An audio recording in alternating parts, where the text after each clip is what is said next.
What I have learned that's so important is we can't punish our kids out of using, and especially with opiates. Opiates are the game changer.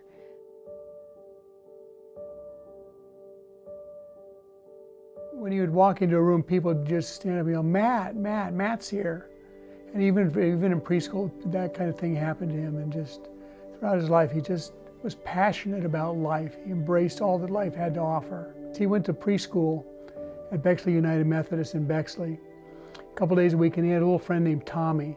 And he and Tommy were inseparable when they were just together. He just loved to be with his friends and to play. But his personality never really changed throughout his life. He was bigger than life, his personality.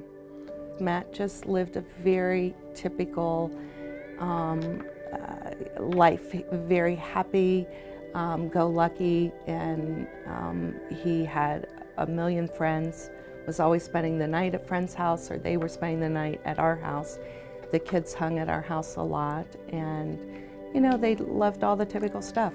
He loved to go for hours and throw the ball with Paul. Paul had been a baseball player, a pitcher, and he would be out there for hours throwing the ball back and forth, and you know, anything with golf.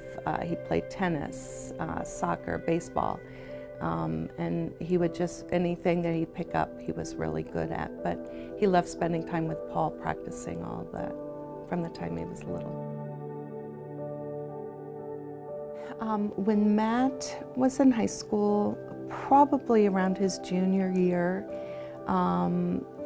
we think that he started smoking pot, drinking. Later, we found out, much later, that his senior year, he was smoking pot a lot. When he came home from college, he was using more and more. We did get some help for him with pills, and he saw his psychiatrist that had prescribed his medicine for his ADHD, and he was working with a lot of young people in doing home detox. So Matthew did a home detox. It was a tough week. But the pill issue was an ongoing issue for him. But he did come to us and tell us that he wanted to go to rehab, and I assumed that it was for pills. At that point, I didn't even realize that, you know, the similarity between heroin and pills. You know, I couldn't have even told you really what an opiate was. But he asked to go to rehab and told us that he had been using heroin. And probably about 5 months, he had been using heroin. In those days, we thought of it as it was a choice. And when you went to rehab, they fixed you.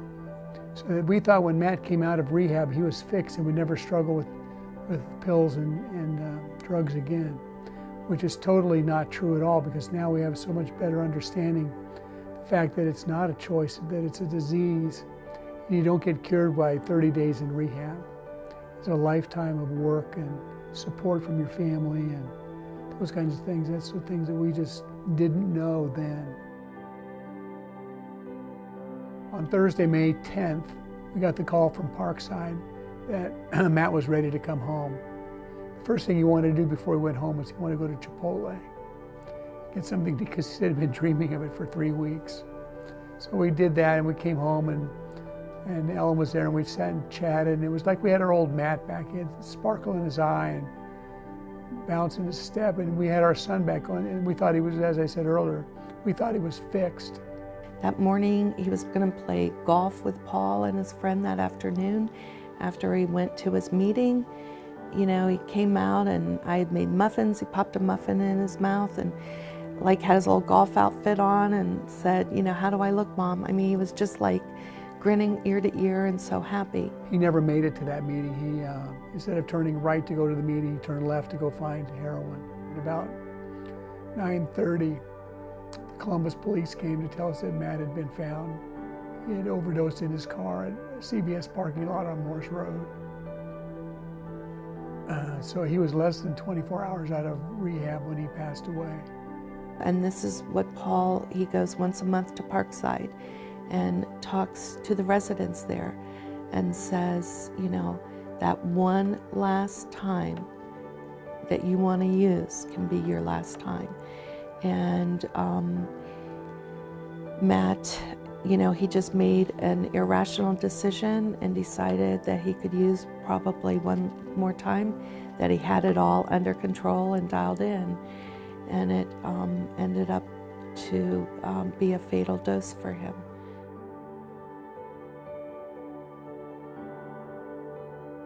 What I wish I had done, looking back, is for Paul and I to have had that open dialogue with Matt, being very, you know, not scare tactics, just explaining the consequences of various drugs, learning more about them ourselves, and then saying, if you have an issue, if you ever feel like you are using, becoming dependent, that it feels really good when you're using them, that it's taking away anxiety or whatever, then that problem is our family problem, and we will do whatever to help you. We don't want to forget Matt. He's not with us, but he was a huge part of our lives and so many lives of so many people. And so that's important to us, that he not be forgotten, and we do things to try and preserve his memory. We want to talk about Matt. We want to hear about Matt, how Matt impacted your life or the lives of his friends. And we've heard some amazing stories from friends and other adults about times Matt would be at their house and funny stories. So we want to keep that alive, because that means the world does, that he was important not only to us, but to other people and to his friends and families.